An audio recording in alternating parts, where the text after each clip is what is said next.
Monsieur le Président de France Bois Forêt, Monsieur le Président de l'Université de Paris-Est, Mesdames et Messieurs les Présidents, Mesdames et Messieurs les Directeurs.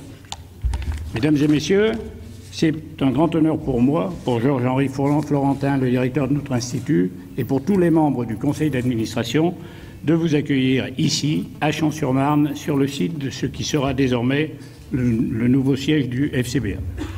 Ce bâtiment et ses laboratoires sont l'aboutissement de plusieurs années de travail et de péripéties. Je veux souligner ici le rôle important de mes deux prédécesseurs, Jean-Marie Lacombe et Luc Charmasson, dans la résolution d'un grand nombre d'entre elles. Tous les personnels FCBA sont aujourd'hui très fiers de vous présenter cette belle réalisation et les moyens qu'ils développent chaque jour au service de toutes les entreprises de la filière bois. Cette filière naît dans notre belle forêt française et par une succession de valeurs ajoutées toujours plus sophistiquées, finit dans tous les lieux de notre vie quotidienne. FCBA intervient et a pour vocation d'optimiser en termes de productivité chacune des étapes qui aboutit à l'utilisation du bois issu de nos forêts françaises.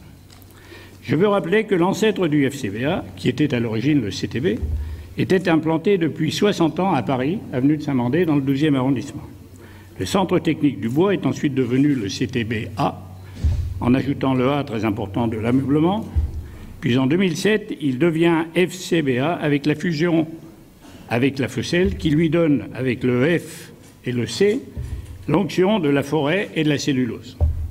L'abandon de l'avenue de Saint-Mandé, qui regroupait dans une sorte de campus l'École supérieure du bois jusque dans les années 90, beaucoup d'organisations professionnelles de la filière, le CNDB et également l'ONF. Cet abandon est indiscutablement générateur de nostalgie pour les hommes de ma génération.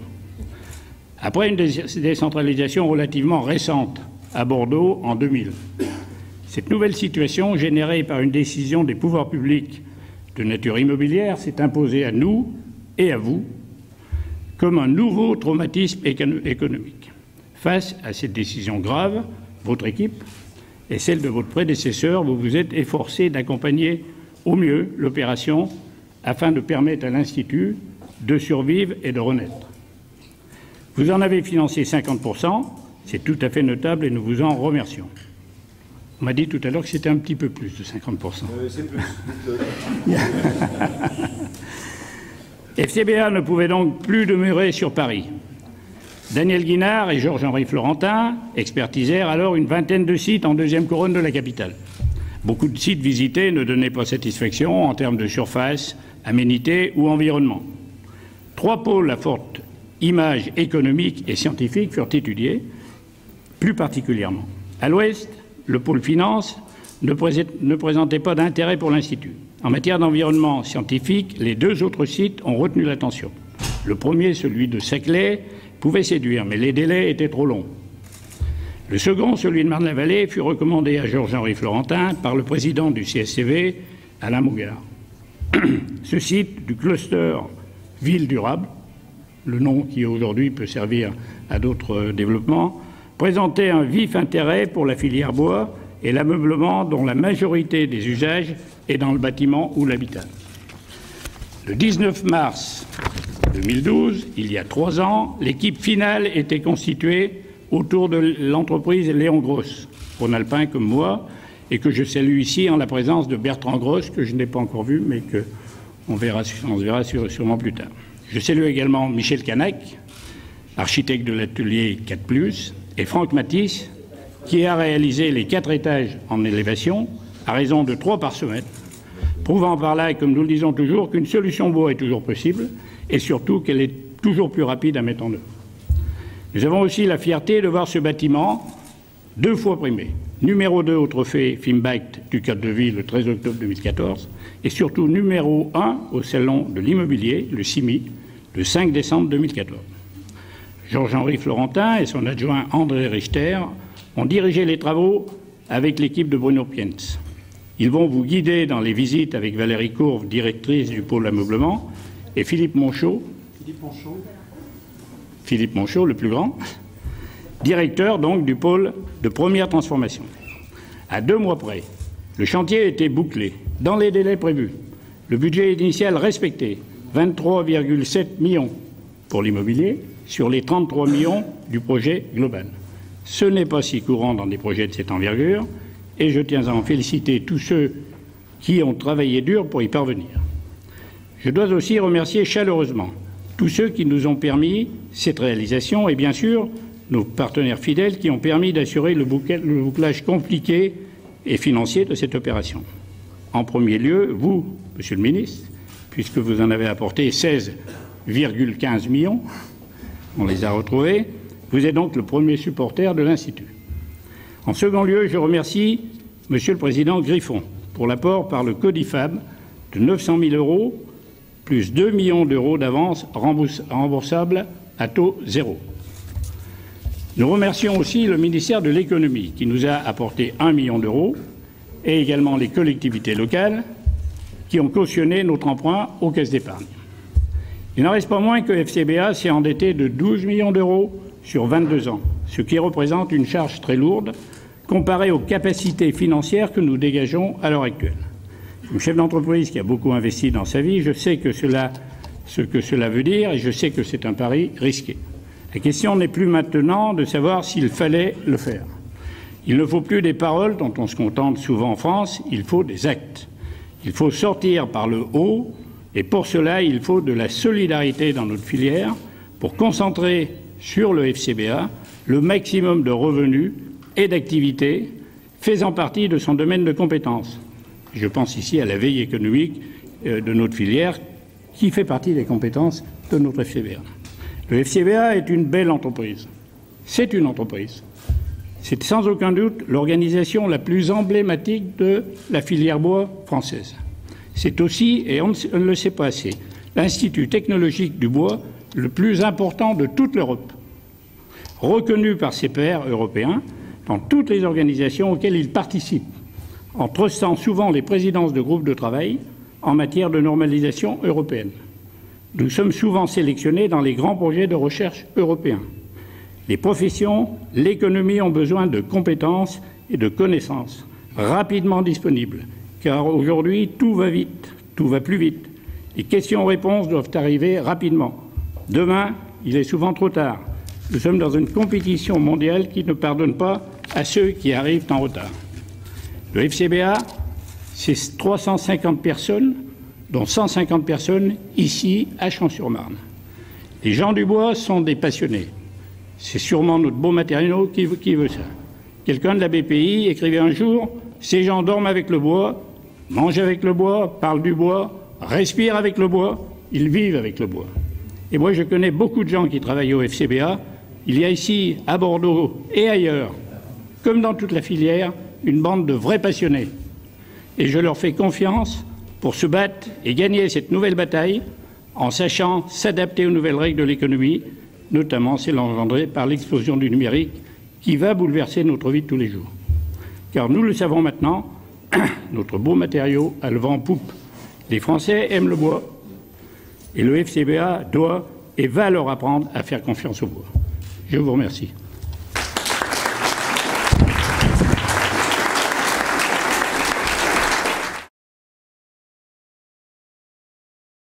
Président, je voudrais d'abord me féliciter de cette inauguration dans un bâtiment.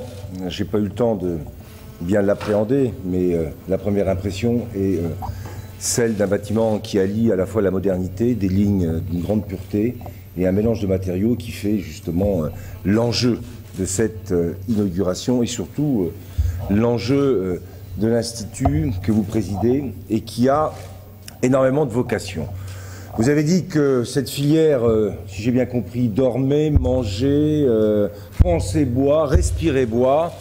C'est vous dire qu'il ne vous reste pas beaucoup de temps ni d'espace pour faire autre chose, même si il faut quand même penser aussi à tout ce qu'on peut faire avec le bois. C'est bien là l'enjeu de cet institut, de votre mission. Je sais qu'il y a là des chercheurs, vous l'avez rappelé, vous êtes dans les premiers Européens et reconnus comme tels. Et nous avons, dans cette filière comme dans d'autres, besoin de valoriser ce qui fait l'innovation, la recherche, et ce qui donnera des éléments de compétitivité pour nos industries dans cette filière bois.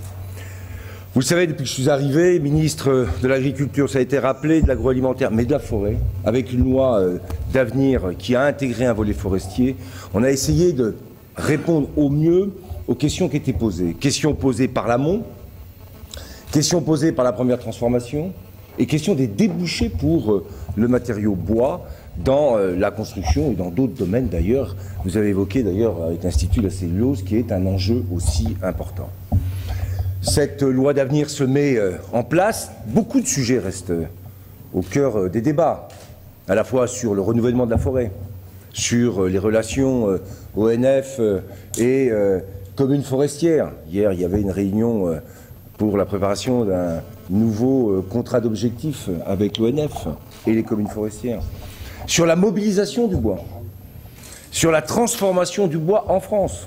Souvent, il nous est rappelé, et c'est vrai, qu'on exporte du bois brut et qu'on importe ensuite des produits transformés. Donc il faut qu'on s'organise. Et c'est pas si facile. Et puis il y a les débouchés, ça fait partie des sujets qui sont ici au cœur des travaux qui sont conduits, en tout cas des 350 personnes qui sont là pour préparer, innover, chercher, donner des outils et surtout des caractéristiques techniques pour utiliser le bois. C'est tout ça qui fait la filière bois. En même temps qu'elle a, comme c'était rappelé très bien par Jean-Yves Collier à chaque fois qu'on avait à débattre dans le cadre de la loi d'avenir, sa multifonctionnalité, avec bien sûr cette part de l'économie.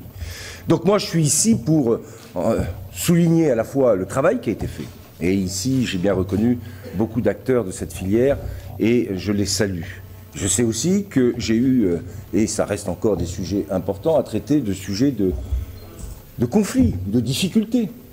C'est pour ça que la question de la veille, qui va être un enjeu majeur pour définir un peu un cadre et des évaluations et des indices qui doivent nous permettre, au niveau des prix en particulier, d'avoir une meilleure appréciation de la situation du marché, ça doit faire partie, j'en discutais avec Patrick Falcon, des enjeux qui sont juste là devant nous. Et je l'avais dit d'ailleurs, que tout ça aille vite, parce qu'on a besoin de cette veille pour aller aussi vers des systèmes de contractualisation plus structurés et plus structurants pour cette filière. Ça vaut d'ailleurs dans beaucoup de domaines, mais dans celui de la forêt en particulier, moi j'en suis parfaitement convaincu. C'est aussi la filière des nouvelles filières industrielles, avec M. Matisse, que j'ai dû voir en arrivant, mais qui a dû se cacher je ne sais pas où, mais qui travaille sur ces nouvelles filières, avec en particulier les bâtiments d'auteur importante. Il faut que là aussi, la France, non seulement rattrape en partie un retard qu'elle a pris, mais qu'elle se mette en dynamique pour pouvoir dépasser d'autres pays. Tout ça, ça fait partie des enjeux de la filière de manière générale.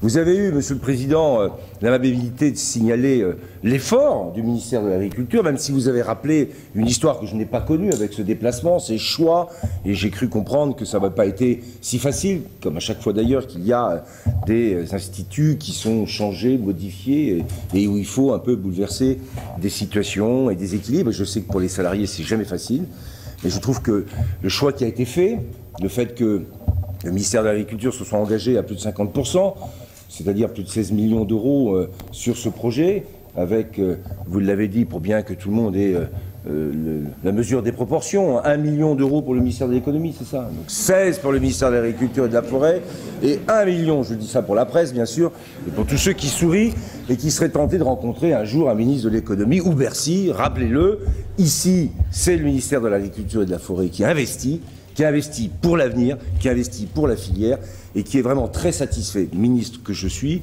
et passionné de l'architecture, de voir la qualité de ce bâtiment, ce qu'on est capable de montrer, de faire et d'utiliser à la fois ce mélange entre le béton, le bois, le fer, et à partir de là, je n'ai qu'un souhait, c'est que cet institut soit à la hauteur des attentes de l'ensemble de cette filière. Vous l'avez dit, vous l'avez rappelé, Monsieur le Président, il faut qu'on soit dans ces domaines, au cœur de l'innovation, au cœur de la recherche. Il faut qu'on trouve de nouveaux débouchés, il faut qu'on soit capable d'apporter les réponses que le marché, les urbanistes attendent. Et je sais que là, il y a un potentiel formidable qui offrira à la grande forêt française et surtout à tous ces acteurs des vraies perspectives d'avenir. Donc pour tout ça, pour tout le travail que vous allez faire, pour tout ce qui s'est passé et la qualité de ce bâtiment, je suis vraiment très satisfait de pouvoir l'inaugurer avec vous. Merci et bravo.